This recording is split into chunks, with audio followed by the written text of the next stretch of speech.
Olá pessoal, vamos revisar então o que os investidores institucionais estão comprando de títulos públicos federais. Aqui são os leilões de 30 de novembro e 2 de dezembro. Então tem aí uma semaninha, né, que pega 2 meses, mas no final nós vamos mostrar a consolidação dessa semana e é do mês de novembro inteiro. Tá? Uma coisa que eu não faço muito, mas vou passar a fazer, porque traz informações muito interessantes. Olha aqui, pessoal. E esse primeiro momento aqui da semana passada me trouxe uma certa surpresa, porque nós tivemos 500 mil papéis ofertados no IPCA 26 e o mercado comprou aí 70% disso. Bem interessante, né, pessoal? Bem interessante. Deixaram aí 155.800 papéis na prateleira. Ficou. Mas na volta 2, os institucionais dealers, né, compraram aí um pouco mais da metade. Então, então assim, a arrecadação ficou em 1 bilhão e 600 milhões, mas me chamou muito a atenção eles terem deixado aí um pouco de Tesouro IPCA 26. Compraram a maioria, mas não foi assim 100% limpo. E a oferta foi de 500 mil papéis, que tá, é um pouquinho melhor, mas não é uma grande oferta ainda, certo? Então, Uh, o que será que isso significa? Muito difícil dizer, pessoal. Muito difícil, porque, por exemplo, assim, se fosse uma aposta certa do mercado de que, por exemplo, a inflação estaria entrando sob controle e não vale mais a pena aumentar a posição em NTNB, porque a inflamação, olha aí que ato falho, hein? Porque a inflação vai ser mais baixa do que o esperado. Olha, é duro de acreditar nesse desenho aí de mercado, porque até nos Estados Unidos os caras já estão trocando as palavras, entendeu? Para tentar explicar o inexplicável, né? Ou né, eles estão tentando postergar o máximo possível o aumento de juros lá, mas uma hora isso parece que vai estourar.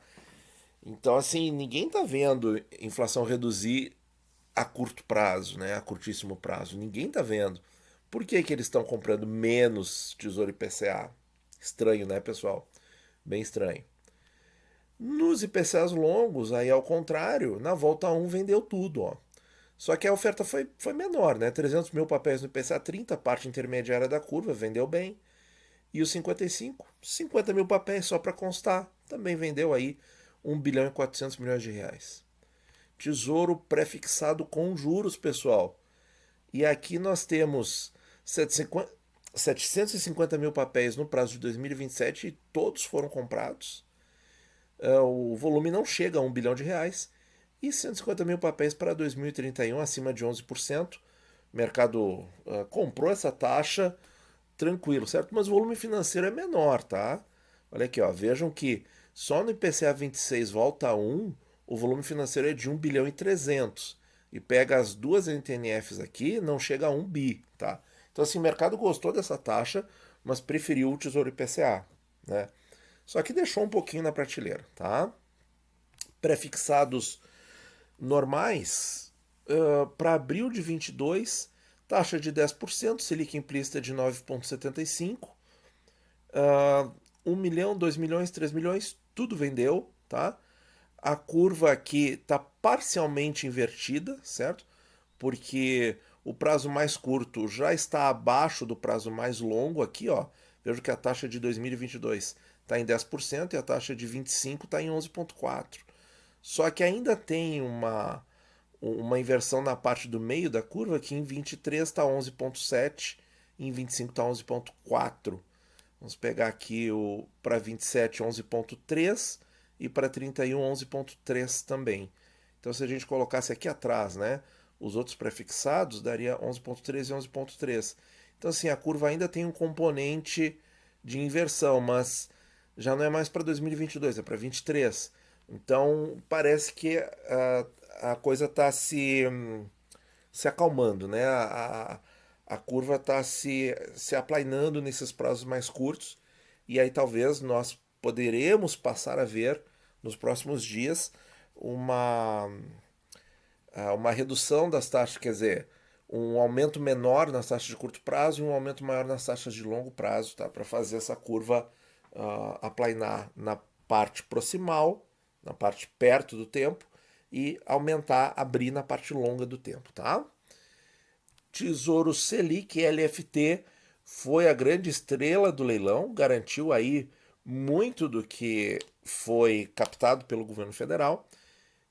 Vencimento de 2023 captaram aí 10%, nem chega a isso, 9% do que foi ofertado, mas 1 bilhão e 300. Mesmo valor do IPCA 26, olha aí, pessoal, como é que os institucionais estão fazendo. E para 2027, 12 bilhões. 12 bilhões, certo? É muita grana, hein, pessoal? É muita grana. Bom, quanto às taxas dos IPCA, certo? Essas taxas aqui, nesses dias, estavam menores que no Tesouro Direto, tá? Queria chamar a atenção desse dado aí. Mas eu não vejo como justificativa para eles não terem comprado mais, tá? Eu vejo como uma oportunidade, isso eu falei nas aberturas do Tesouro, né? Que ainda era uma oportunidade, que o Tesouro estava um pouquinho descolado do Day Futuro, né? Que o Day Futuro estava naquele comecinho da semana, né? O Day Futuro estava caindo e as taxas do Tesouro ainda estavam com aqueles patamares mais altos.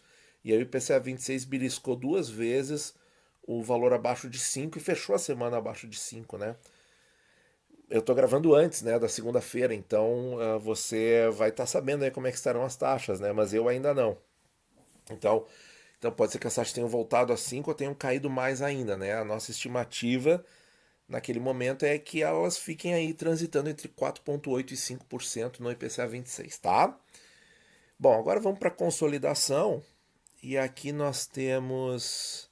Antes, deixa eu mostrar aqui o arquivo, tá? A gente pega os dados brutos lá da página do Tesouro Nacional, tá? Estão eles aqui completos, como vem para a pessoa, tá? Não teve vendas para o Banco Central para fazer compromissada. Aqui então é da semana, tá? Da semana em questão de novembro. Aqui do mês inteiro de novembro, quer dizer, a semana novembro, dezembro, né? Porque pegou o finalzinho de um mês e o começo do outro. E aqui, ó, por páginas, né? Todos os dados para consolidar o mês de novembro. Então aqui nós temos, ó, 13 bilhões e 700 em Tesouro Selic, 4,700 em prefixados, 890 milhões em prefixados com juros e 3 bilhões em Tesouro IPCA, total 22 bilhões, 60% da alocação em Tesouro Selic, pessoal. Aqui eu já posso falar que realmente é uma preferência do mercado, certo?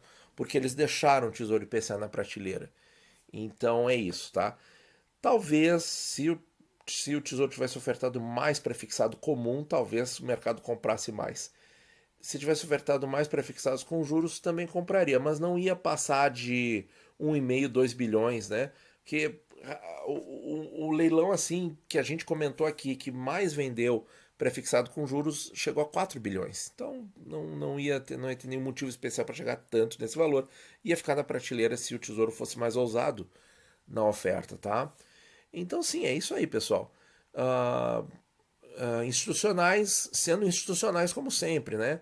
Então, bastante Tesouro Selic e depois prefixado como a maior preferência, se somar os dois passa de 25% e o Tesouro IPCA fica com 13%. Agora, aqui primeiro o que eu fiz, né?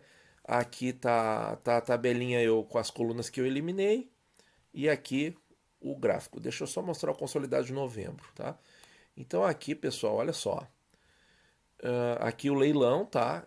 Todos os tesouros Selics vendidos, tá? Com vencimento em 23 e 27. Oferta, venda, não fiz o percentual, porque o importante aqui é ver o financeiro e a distribuição, né? A alocação, digamos assim, que eles fizeram no mês e também quanto que o Tesouro arrecadou no mês, tá? 59 bilhões só em Tesouro Selic. Aí nós temos os prefixados comuns, né? Aqui nos leilões eles não têm 26, tá? Não sei se vocês já notaram isso, mas não tem. 14 bilhões. Prefixados com juros 4 bilhões no mês inteiro, tá? O que eu falei há pouco foi de um leilão que aconteceu no passado. Então realmente não tem muito espaço para esse papel, né? E os tesouros especiais 20 bilhões, tá? Então quer dizer, o fato de ter comprado um pouco menos no último leilão não quer dizer que o mercado está desprezando esse papel, certo? quanto que o Tesouro arrecadou? 98 bilhões de reais num mês aparentemente normal, certo? Em que não tem muito vencimento de dívida, nada disso. E aí é que eu chamo a atenção de vocês, né? Ano passado, por exemplo, agosto, setembro, outubro, dezembro de 2020, né? O pessoal aí, os gestores de fundos multimercado e fundos de renda fixa estavam muito preocupados, né? Muito preocupados. Estou sendo irônico, né? Com a possível não arrecadação do Tesouro, tá? Aí naqueles meses lá, o Tesouro arrecadou entre 120 e 140 bilhões de reais. Por quê?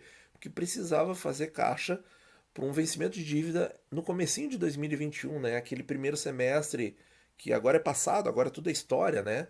Mas isso pode voltar a acontecer no futuro, e aí eu já estou dando a informação aqui para vocês ficarem blindados contra receios sem sentido do mercado, tá?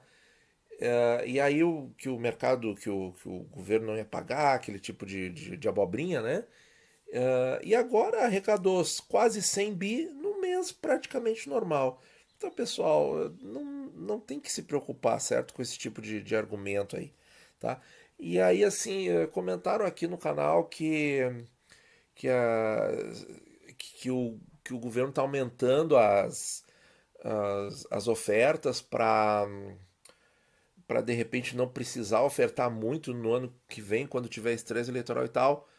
Olha, não percebi isso, viu? Agora fazendo o link com o que aconteceu no ano passado, que havia muito vencimento de dívida, eles aceleraram as ofertas para na casa de 120 a 140 bilhões de reais por mês, tá? Aí sim era um movimento alto. Não tô achando que o movimento de ofertas esteja alto, tá? A 98 bilhões eu acho que tá o mesmo normal, normal, normal, certo? E agora, finalmente, a alocação do mês. Olha aí, pessoal. Agora no mês, ó, vejam como inverte, ó. Mas o Tesouro Selic continua na casa de 60%. As NTNBs vão para 20%. E os dois prefixados, comum e com juros, não batem o total das NTNBs, porque eles ficam abaixo de 20%. Viram só que interessante, pessoal? Na alocação do mês, a preferência foi por Tesouro IPCA, certo? Seguido de perto, com certeza, pelo prefixado e depois, por fim, o prefixado com juros e uma base muito grande de Tesouro Selic para dar muita estabilidade, muita rentabilidade linear nas carteiras, né? Se a sua carteira está oscilando muito e você se sente desconfortável com isso, faz uma base boa ali de Tesouro Selic que a carteira fica estável. Rende menos que a inflação, mas pelo menos a carteira não vai oscilar tanto, né? Se para algumas pessoas isso é necessário até que a pessoa absorva bem os conceitos da volatilidade no Tesouro Direto e da marcação a mercado, tudo bem. Faz isso por um tempo. Depois você vê que não precisa, aí você troca o Tesouro Selic por qualquer outro investimento mais interessante, certo? Então, pessoal, dados aí eu acho que bem interessantes, tá? Mas se você acha que o Tesouro está captando muito agora, o que objetivamente não está, certo? Me deixa aí mais argumentos para a gente aprofundar essa discussão, que eu faço uma pesquisa aí e vejo melhor, tá? Mas por hora não vejo aumento de captações agora para fazer caixa para o ano de 2022, em que vai ter muito estresse eleitoral e o Tesouro vai ter que pagar taxas mais altas. Não vi esse movimento ainda por parte do Tesouro Nacional, mas é uma tese muito interessante. Muito obrigado por ouvir e bons investimentos a todos.